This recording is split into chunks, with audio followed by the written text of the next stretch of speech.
أعوذ بالله من الشيطان الرجيم. بسم الله الرحمن الرحيم.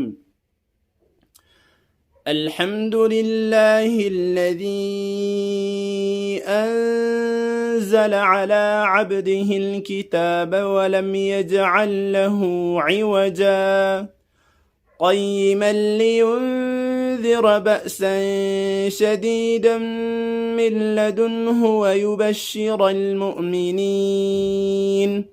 ويبشر المؤمنين الذين يعملون الصالحات أن لهم أجرا حسنا ماكثين فيه أبدا وينذر الذين قالوا اتخذ الله ولدا ما لهم به من علم ولا لآبائهم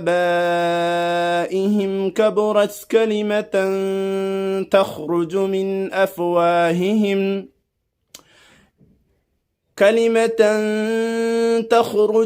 أفواههم إن يقولون إلا كذبا فلعلك باخع نفسك على آثارهم إن لم يؤمنوا بهذا الحديث أسفا. صدق الله العظيم.